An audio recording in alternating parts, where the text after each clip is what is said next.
All right, welcome to the EOOC podcast. We connect members with the chapter. Today I'm here with Ross Weitzberg. He's the owner of Exhibit Potential, which is a trade show exhibit design and management company. Ross, thanks for joining us today. Thanks for having me here. So let's talk a little bit about the personal story. Take us back to the beginning. How did a background in hospitality and film production prepare you for world trade shows? It didn't. I met a girl, and she basically, introduced me. She was a designer, and she introduced me to the trade show industry. She had like a booth she would do, and then when my background in film production and hospitality tied in was, in film production you just basically you have a location, you have a set, you have a building, and you have all the parallels are the same there, and a lot of problem solving and stress and stuff, and so those parallels really worked well for the trade show industry. And actually, trade shows are actually easier in comparison to it compared to the film industry. So tell me a little bit about your film industry background. It's interesting. Yeah, I mostly did like production coordinating and a little bit of producing for commercials and infomercials and stuff. I used to like do those crazy low budget infomercial type things like for golf clubs or vacuum cleaners cool. and things, and then I got to get up into like like Super Bowl commercials and stuff like that. And I used to work for a director that I used to be his assistant for a while, so I learned a lot from him. And so yeah, I just kind of did a lot of different things in the film industry. And, So what was more appealing about the trade show side? You said it was easier, but was there anything that really hooked you in where you had like an aha moment and thought, wow, I can really make this happen here? Yeah, I mean, just the whole creativity thing. I mean, you're helping companies to like participate in these shows. So, we design something based off of these ideas that we take their ideas and we bring them to fruition, basically, and the whole concept of that. And the film production is very similar. You have these concepts, you do storyboards and you do all these things, and you have to figure out a way to make it a reality and bring it to fruition. So on the scale of like doing that compared to like trade show booths, it was a lot different. So like one time I was working on a golf shoot where they wanted me to find out how to paint an entire fairway green. So I had to like figure out how to do that, so in the scale of like figuring out how to make a trade show booth was a lot easier than possibly doing that. So is there any sort of innovation that you stumbled upon or anything what differentiates your company? What is different about Exhibit Potential in terms of technology or go-to-market strategy or customer service? Sure. So the biggest difference, I had a different business before this. My first one was called Space Potential, and this was in 2007. That's when I started it with no experience in trade shows. We just kind of, we literally just started designing booths, got some clients, and then back then, you had to do more stuff in-house. So I got introduced to an exhibit system that was modular, and we were able to like build booths ourselves. And I had no knowledge of how to build stuff. I'm not a designer. I don't know how to fabricate anything, but I was able to build these booths. And so we did that, and then I closed that business in 2013. And then when I started Exhibit Potential in 2016, the difference was I was going to outsource everything. So the industry shifted. So that back then you really couldn't outsource to other companies, but now there's a lot more companies that want to white label for you, because the process for them is different. So like you have a typical exhibit house that works with like any type of exhibitor, and there's also different levels to like the type of booths. You have these really like auto show type multi-million-dollar projects, and then it goes down to like tens of thousands type jobs. So my concept now is to not have any overhead, do lean and mean, and be able to outsource to things. So I use different companies based off of the type of project that we're doing, because at the end of the day, like the client doesn't care where the booth comes from. They don't care if it comes from my warehouse or somebody else's. They don't see that part of it. So I realized that I can use different vendors in different parts of the country to be able to facilitate the best booth that works for their budget and their needs, as opposed to like an exhibit house that builds in-house. They might have to take a square peg and fit it into a round hole because they only have a certain inventory. And you're also limited too by the size of your location, the size of your inventory, the size of your staff. That dictates how many jobs you can do at one time. But in my case, it's how many jobs I can manage at one time with managing different vendors. So it turns more into like a project management type thing rather than, but there's still a lot to orchestrate. How many employees do you have? None. Oh wow! This is a one-man show. I mean, it's not like fully. I did bring in a VA last year for like a year and a half to have me set up with stuff, and I do have a girl part-time who's going to be working project management. She's going to shift to full-time next year, and I literally my wife just started working with me. So so technically I have kind of employees, but I've been a solopreneur for 9 of the 10 years I've been doing this. Oh, fantastic! When did the business start? I started it in June of 2016. Oh, okay. So it's been almost a decade now. Yeah, next year will be my 10-year anniversary with it. Well, that's fantastic. And what does the future look like? What's the growth trajectory of the business? Do you have plans to try to scale it? And if so, how would you go about doing it? That's what I've been working on lately because I didn't really have a plan for scaling it. I had some ideas for how to do it by maybe possibly creating like a licensing concept where, like, say other salespeople wanted to sell booths and work for themselves and not sell exhibits for an exhibit company, that they could use my brand and we'd work something out. But I'm still toying with that idea. But otherwise, I'm just trying to figure out to bring in more project managers and salespeople. That's what I've been working on lately, is trying to understand what the scaling aspect of this business could be, because it's kind of a unique exhibit house in that respect. I compete against big exhibit companies, but I'm not quite sure how. That's what I'm trying to use EO for, is my forums and talking to people. Sure. I actually hired a business coach. I work with Tal Palmer, who's doing some stuff, and so I've been really trying to understand. My problem is I've never grown a business before. I've been grinding and doing stuff, so to actually scale a business is a new territory for me. And so the industry, how has it changed? So I just want to share my experience real quick. So when I purchased this company, there was a very large exhibiting booth. It's still outside in crates, actually. But we'd have to drag 4 crates to the trade show, and we'd spend hours and hours setting it up. And it was very laborious. It was very expensive because you have to use all the union, contracted employees at the exhibit halls, etc. And over the last couple of years, we've been bolting on just these basically pop-up booths where we bring obviously hardwood samples and panels, and we make it look really, really nice, but we're able to just kind of put together these tent-like things with signage and little frames that even hang TVs on, etc., and make things very visual. So has that impacted your business? Is it a benefit to your business? Is it a threat to your business? Take me through kind of what is your product offering? Is it more traditional booth versus modern booth, a hybrid, or what does that marketplace kind of look like? Sure. No, that's great. I mean, it's cool you had the experience with the trade show stuff. It is very expensive, and that part has not changed. It's actually gotten more expensive for people to do shows. There's a whole different level of exhibitors. There's people who have these pop-up booths or DIY type things, and they just go to the show. And then there's different levels of people's scalability of how they want to present at the show, and also based on how many shows they want to do a year. Sure. I try not to work with the lower scale stuff, because you can sell pop-up booths all day. You can buy them online and all this, but it's you can make good markups on it, but there's not a lot of profit on it. You sell something for $1,000. You might make $400 or $500, $600, but you have to put as much time into that as you do an actual full-on booth. So kind of like my business at Pacific Cardboard, we're focused on the high end of the market. We're in a niche, it sounds like you are. And we're not trying to be all things to all people. We're trying to find the customer that wants that upscale experience. And we understand that the same amount of time goes into the middle scale versus the upscale, but the margins are much better. Yeah. And we can maintain a premium position with a different type of customer that's a little more resilient, with the ups and downs of the economy. Exactly, yeah. And everybody's got a different reason for going to trade shows too. Some companies go because they have a product they want to launch. Some go because they have a brand they want to people identify with.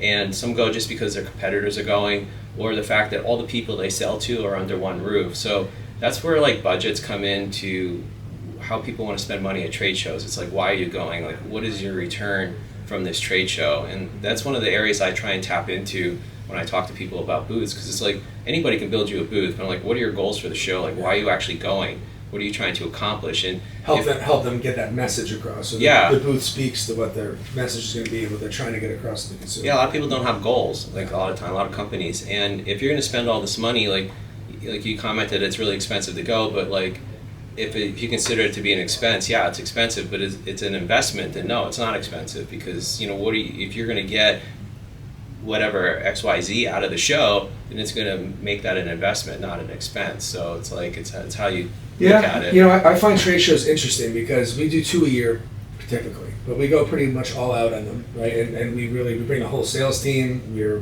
grinding at it all day. I don't find, initially I was frustrated because I was thinking, we're going to get all these new customers, right? And I don't really find that. Most of our new customers come off of digital marketing and social media. But what I do find with the trade show is it's an opportunity to be in one spot where I can continue to enhance existing relationships. And with those relationships, sometimes that person will bring somebody else over, in an ancillary business, and we're able to build those relationships as well. So I think it's I start to look at it now more of I'm kind of moving my office for a few days, and I'm able to see a ton of customers without flying all around the country. I'm able to go to one spot, have a bunch of customer meetings, build those intimate relationships, maybe dinners, happy hours, etc., and enhance that customer intimacy versus just looking at the ROI purely on how many new customers did I get in the 2 months after the show. Right, and that ties into the goals people have for the shows, and part of it is too is like if you go and you're a big name in the industry and you don't represent yourself well at the show, or you're not there, it could show that you're having problems or something. Like people can reflect on that. One of the things I find is like if people try and do trade shows too cheaply, it reflects like if you're trying to sell a product and say I could do the best, I'm the best at this for you, but then you don't represent yourself well, then it's like, well, why would they want to listen to you then if you don't even do that? One of the things I try and tell people to do, I suggest to customers, especially if they do small exhibits. So if you have an island booth, like a big booth, it's easier to get flow. You can have all your salespeople there. You can do all this stuff. But when you have like an inline, they're called like a 10 by 10 or 10 by 20 booth, it's a lot harder to get people to come to your booth and to talk to you because you're just one of many as opposed to so what I'll suggest is like why don't you rent like a hotel suite. You need a place to stay, get like a big suite, and then you can do like a breakfast there before the show, a lunch and learn, a cocktail hour, and then you have, you can make it a thing, or like you said, like rent out a restaurant and do like a special event. So you're not spending as much money on your booth, but you're spending money on the outside of it. Because if you try and do like certain services in the show, like even serving coffee at the show can cost you like $8,000 or $10,000 a day. Yeah, and it's like even just internet. Yeah, we do that. So we rent a suite at the Mandalay Bay where the Vegas show is, and then we have a cocktail hour where people come over, and it costs next to nothing. Versus hosting a happy hour ends up costing $7,000-$8,000 just for the 1 hour of service. Yeah, exactly. So that's great that you tap into that. That's really the best way to kind of tie in the whole experience and maximize your show. So the pandemic, trade shows came to a standstill, I'm assuming, during that point. And your business has been around since 2016, so it's kind of halfway through your career journey here. So take me through kind of how you navigated that and came out the other side of it. It seems like you had one of the hardest hit industries, right? Yeah, literally, it was like I was in EOA at the time, actually. I was in EOA before EO, and I was really close to $1 million in sales, and then like literally it went from being on the highway to running into a brick wall and just stopped. I was at an event in March of 2020 and with industry people, and it was like one of those things like in a movie where everybody's phones started blowing up because there was a show setting up in Anaheim, and like literally they stopped the show. It actually happened on my birthday. Oh really? Yeah. It was like I think it was like March 17th or something like 12th. That. 12th. Okay, yeah, and like literally. They had to tear down all the booths that they started building. It was havoc, honestly. I had 2 booths I was shipping to clients that ended up not shipping out, and it was pretty crazy, man. And so how did you navigate through that financially, and also emerging out from that, making sure you didn't lose any of the previous customers and maybe take advantage of it a bit and gain new ones? Yeah, so in 2000, when I had my first business, I grew it during the recession in 2007, 8, 9. And my experience of having the overhead and doing all that stuff, the one thing I learned is like not having overhead is better, like being lean and mean. So like literally like when this happened, I had no employees, I had no overhead, I had nothing. I was just ready for it, whatever. And I was like, all right, well, I'll just wait because I'll come out on top. I mean, I can start up again whenever. Okay. And so I collected PPE. What is it? PPP loans? Yeah, I collected the money they got for that. I collected unemployment, and I just spent literally almost 2 years just researching and trying to better myself as a person and business person, knowing that when I came back, I'd be ready to go. Well, I like that. So tell me how you came out differently. So give me 1 or 2 nuggets of I went in this way and I came out that way. Yeah, I mean, everything I ever knew how to do in life didn't exist anymore. And so I read a lot of business books and tried to understand like business better, I guess, in a way. But I guess the most unique thing that came out of it is during the time between my businesses, I actually took a job working for a vendor of mine, and I had to go to visit different exhibit companies and sell to them. We sold like graphics and exhibit systems and stuff, and I built a relationship with one of these companies that ended up closing during that time period. So 8 years after I knew them, they reached out to me because they did probably $10 or $15 million a year in sales and were growing, and they had to shut their business down during that time period. But they still kept their lead generators on. So basically they were still getting opportunities, and they were selling the the leads to other exhibit companies, and if they closed the jobs, they would get a commission off of it or something. Okay. Yep. But he didn't want to do that. He wanted to do something more where he wanted to build something, and he saw that on LinkedIn or something I had this business, and he reached out to me completely out of the blue with this crazy idea of them partnering with me to provide me with leads, and then we do like almost like a profit sharing type of thing off of the entire business, not just what they give me. And just in that alone, it's like that's what skyrocketed everything. I mean, I doubled my sales in my first year. Great. And this year I've doubled my sales from last year. And so it's like it's just been this amazing partnership that, you know, they have no daily interest in my business or anything. Like I do everything on my own. They have no ownership in it, but it's like What is the run rate of your sales at this point? What do you mean? Well, where are you annualizing your sales at now? What does that look like for next year? Oh, like what are my sales this year? Yeah. I'm going to be around $3 million. That's great. Last year I was at 1.6, Fantastic. and then the first year I went from 850 to 1.9, and that I did all literally on my own. I had no help at that point. And yeah, so this year I'll probably go like a 3.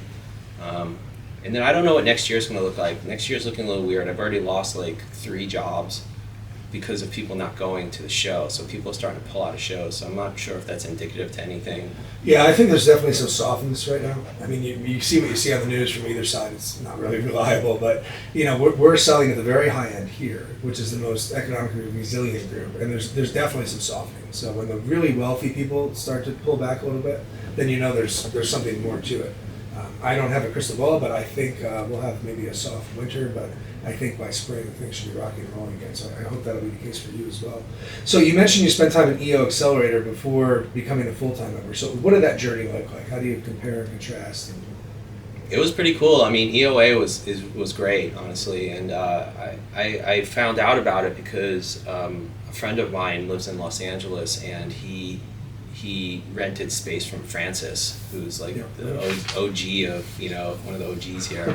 And so he found out about EOA up in LA, and then when I found out about it here, I'd never heard of anything like that, and the idea of being around other entrepreneurs was like awesome. And what's been the biggest gem you took out of EOA? If you could just pick one.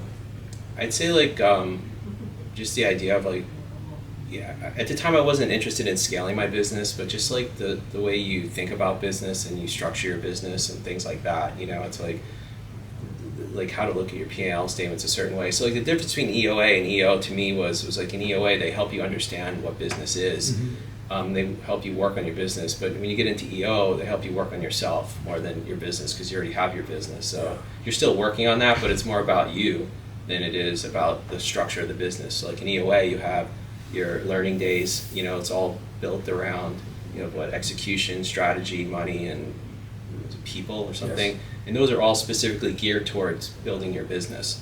Where EO, you don't have stuff like that, you know, so they're 2 different formats for what you're trying to learn. You know, what I found, particularly, I've been a member for a little over 4 years now, so what I found is the networking aspect has gotten more and more of my experience. You know, at first it was form, and I really tried, serving on the board, I tried to articulate to everybody, form is great, right? But in my opinion, it should be a minority of the overall value that you're getting out of it. You know, it's a small group of people you meet once a month. It's invaluable, no doubt. But the network out there, the people that are receptive and willing to help and share information, I get a ton out of the chapter WhatsApp group. If I have a need and say, hey, anybody have an experience in this? I end up with like 5 responses in 15 minutes, right? And invariably connect with someone who can add some real value. And lately in my business, we've been using a lot of other members as basically contractors within my business. So I've got a member that's building out a whole ERP system for me right now. I have a member that put in our CRM system and our lead generation system. And I have another member that does all my accounting and legal now. So, you know, bolting on people in that family, so to speak, has been a real asset. And, you know, I don't have any reticence about doing business with them because honestly, there's a little more accountability, right? So these people are in the chapter with you. I think there's a more emotional investment in them working with you and making sure they do a good job. And that kind of experience sharing, it's also more fun to work with them because you feel like you have more of a commonality or connection. So anyway, my advice to any member would be, you know, think about the people that you meet and where can they serve your business. You know, I'm trying now not to really add any full-time headcount. I'm using EO and referrals from EO to basically hire fractional people and that are subject matter experts in places I'm being challenged at, you know, any particular point in time. And then other events. Like I just got back from Alchemy. That was only like a month ago. I was there. Yeah, and we got to chat, and I met people from other chapters who were subject matter experts in things I didn't even know we'd end up talking about. And I'm working with 2 of them now. So I think it's like any other endeavor in life. The more you put in, the more you'll get out. And I hope that our members can take away from this the value that they've had there. So I understand kind of the qualitative aspect of the benefits you've had in EO. Can you give me a quantitative one? Has there been something tangible or actionable that you've kind of taken away from either a meeting, a relationship, a learning, etc., that has been transformative?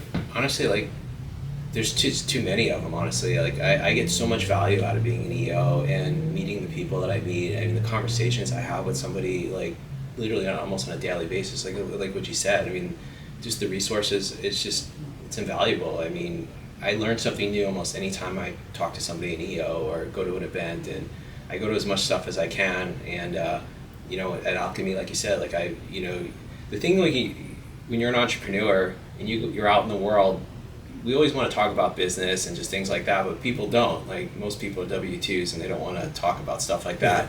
I always feel so much more comfortable in an EO setting because everybody there is just like me, or at all these different levels. And then I have access to people that have done amazing things in business. They've built amazing companies, bought and sold amazing companies, and it's like, and then there's people like me who are just getting, their feet into it or whatever. And it's like, the fact that you can interact with so many people and they're so generous with their time and information, it's like, where else are you going to find something like that? Like, I would never not only not have access to these guys, but they certainly wouldn't talk to me about it. Yeah. But just because I'm in EO, they'll tell me anything. I can ask them anything they would probably not tell somebody else, even if they don't know me. And that value and trust is immeasurable, in my opinion. And I don't think anybody can really understand that unless they're in a group like this. Yeah, I fully agree. So we talked about business and EO. Why don't we talk a little bit about your story independently? So tell us kind of your background. Where did you grow up? What did that look like? How did you become entrepreneurial? Sure. I'm from New York originally. Where? I was born in Queens, but I grew up on Long Island. Okay, I'm from Albany. Okay, yeah, I always say upstate New York's like an extension of Pennsylvania with angrier people. It's funny. Yeah, because I went to school in Pittsburgh, so. Okay. But yeah, I'm from New York. I grew up there, and I'm like a 6th generation New Yorker or something. And I kind of never really. I'm glad I'm from New York, but I didn't want to stay there, and so I went away to school. I went to school in Pittsburgh. Not at one of the big universities. I'm not that smart. I went to a school called Robert Morris. It was a college back then, a small college. Now it's a university. So I have a university degree, but didn't really go to a university. Okay. So it's kind of cool. But I love Pittsburgh. I lived there for I was there until '97, and then I moved to Los Angeles because I was sick of the cold, and Sure. I wanted to change, and I wanted to get into film production. Yeah. Basically, so my grandfather. Where did that interest come from? It's funny. A friend of mine wanted to move to LA to be an actor, and I didn't obviously want to be an actor, but I did a little bit of TV production in college. We had a TV studio, and I kind of liked the idea of it, and I was like, well, maybe I can get into. I always loved the idea of movies and stuff. I love movies, so I was like, it would be cool to get on movie sets and see how they're made.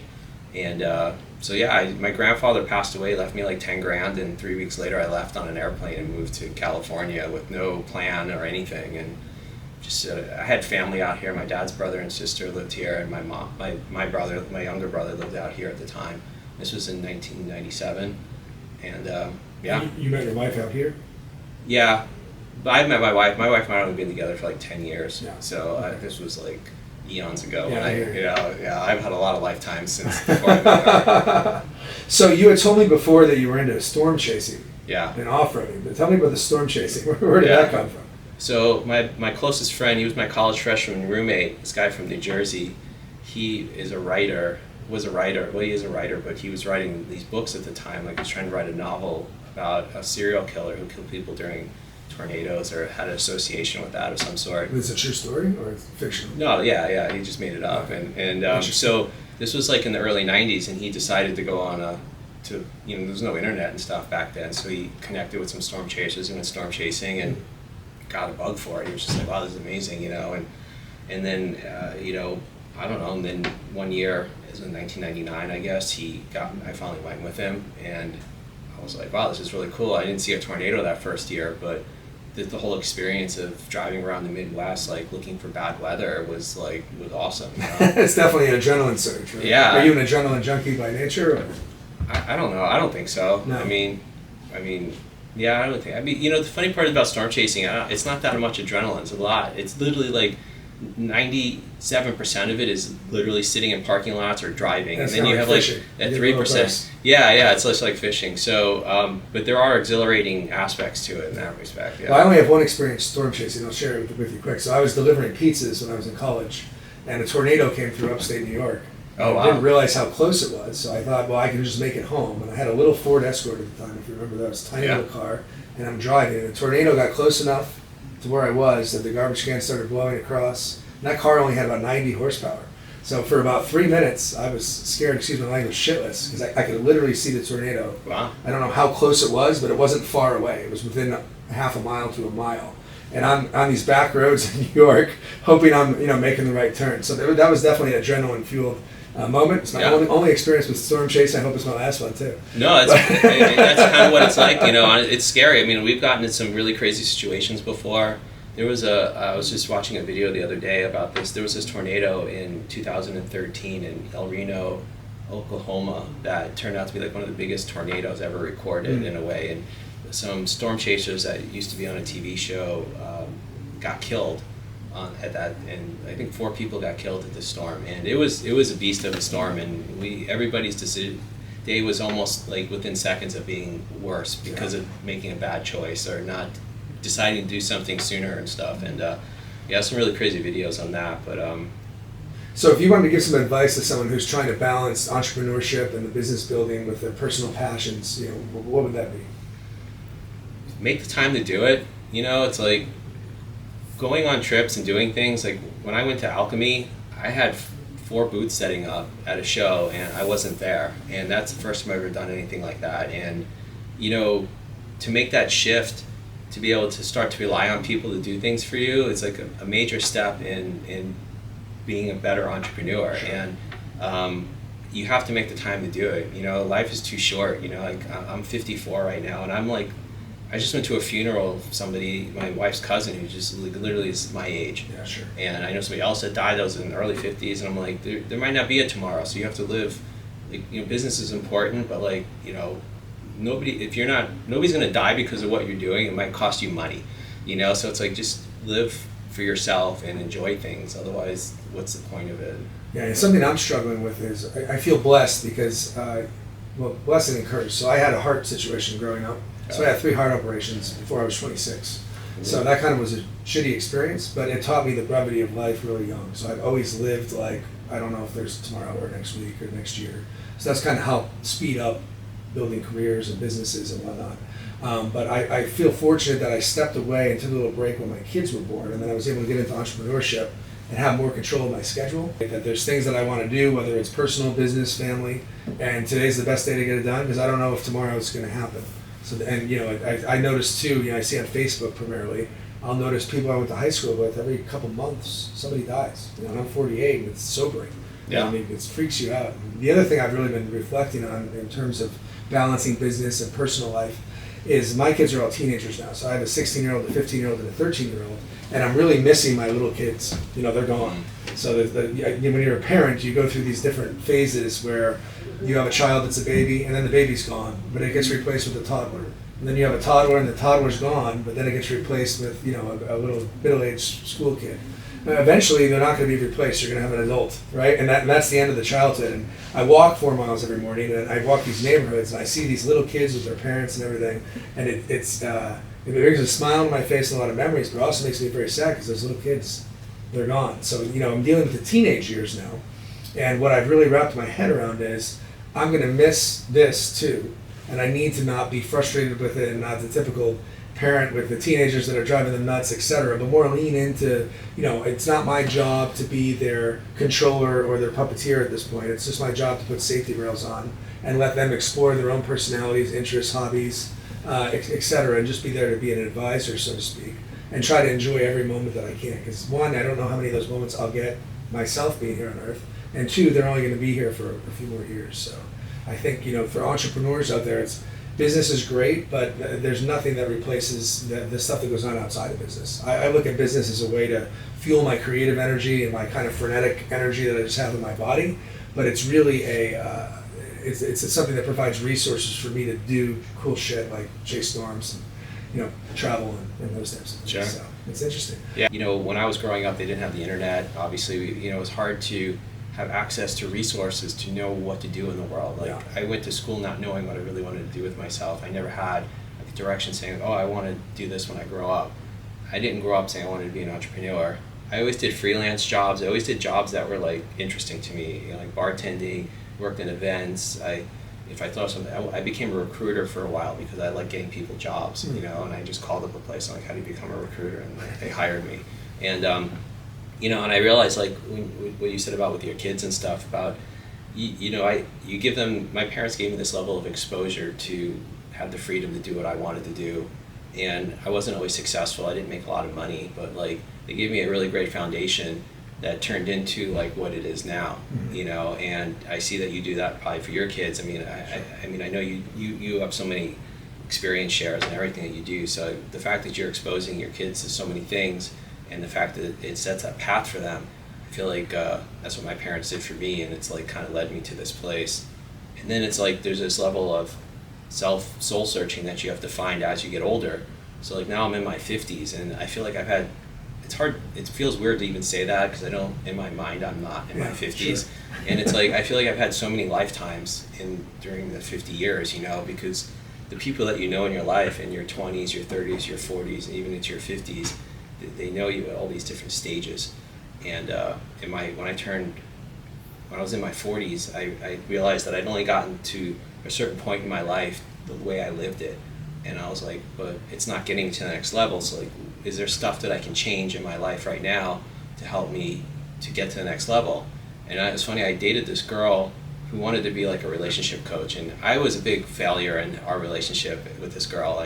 We didn't last very long. I was dealing with my business at the time. It was very stressful, my first business, and a lot of bad, but she basically, like at the time when we broke up, said that I needed to figure things out in my life and I needed to see things from this perspective. It was like this whole thing, and instead of just telling her to go F off or something, I just kind of accepted that, and I actually did everything she said, and I went on this search and I started to look into reasons why I acted a certain way, like why would I get angry over things? I had a short temper, a New Yorker. Yeah, I hear you. Well, what was that, right? And I tried to dig into those types of things, and when I met my wife, who I'm with now, if I had met her a month before that, I never would have dated her. She's a completely opposite person of anybody I've ever been with, but I'm the best version of myself with her because of all the soul searching that I did before. And I'm not a religious person in any capacity. It's not about like spiritualist or whatever. It's just about being a good human being and being the person who I want to be. When I look at my ex, when I had the other business, we're still really good friends, but I didn't like the person I was back then. And I realized you get angry at things because of your lack of experience or fear of something. And as you get older, that changes if you wanted to, because you have life experience and you've made whatever mistakes or you've seen other people make mistakes. So it's just like this really cool journey that I guess I've been on, and like where I am in my life right now, I feel like like I've never really been happier with who I am as a person, and then the fact that I have this business now that I can do this stuff, and it's allowed me to have certain things that I've never had before. Like we talked about cars a little bit, you and I have some things, and finally bought one of my dream cars, and I don't know, it's not just about the material aspect of it, it's just about like some level of accomplishment, and also I've become a better person, I feel like, in general because of it. And I think self-improvement is tremendously important, not just in your personal life, but for your business life as well. I take these hour walks every morning, and I came up with this thing in my head a couple months ago called the 4% rule, which is 4% is 1 hour of your day, right? So if you can't give yourself an hour, it still leaves you 96% of your day left, right? Some people say, well, I got to sleep for 8 hours. I don't know if you've ever seen it, but Arnold Schwarzenegger's response to that is learn how to sleep faster. but in any event, 4% is nothing, right? And if people would just give themselves an hour, right, where they can block out the distractions and really be able to think and be in the moment and not on their phone and not checking emails and not having even family members in their ear, where they can just move and think, that's why I walk, you get the body moving and in tune with the mind, you really get all these epiphanies and energy that goes about it, and you calm the nervous system down, and it pays really big dividends. So what I'm trying to do now is extend that 4% to the other two aspects of life, meaning business and family. So now I've convinced myself that I certainly can give 12% of my day, 1 hour to each of those areas. So that means 4% working on me, 4% working on my business, not with the day-to-day BS that comes up here, but true strategic thinking and growth and figuring out how I'm really going to scale this thing up. And then an hour with, or 4% with the family, where it's not just watching a TV show or getting dinner or driving the kids to sports, but an actual intimate moment where we're connected in some way, shape, or form. And then that just compounds, right? But everybody says they don't have any time. I would argue that start with one of those three areas of your life. And if you don't have 4% of your day for it, then you got really big problems, and you don't even know you have them, right? So I think it's great you really took stock of yourself and put the work in to, come out the other end and go from a person you said that you didn't like to someone that you're proud of, that you can move forward with. So, thanks. Well, I really enjoyed this. So tell us how people can contact you if they're interested in learning more about yourself or your business. Sure. So my website is, the company's called Exhibit Potential. My website's exhibitpotential.com. My email is just my first name, Ross at Exhibit Potential, and you can reach out to me that way. I'm also on LinkedIn, and if you're in the EO network, you can reach me on that too. And I would love to help people if they're trade shows, if they need it, or if they just need advice for things and with anything show related. I'm always happy to have a conversation with another business owner about something. Well, that's awesome. Well, thanks for coming. And to our members out there, Ross has recently moved from EOA to EO, and he's looking for a forum. You can see he's a great guy. He's very introspective. He's got a lot to offer. So if you're watching this and your forum's looking for people, please hit him up with the contact that he just gave you. And thanks for coming, Ross. I really appreciate it. Thanks for having me. Take care. Yeah, Bye-bye. appreciate it.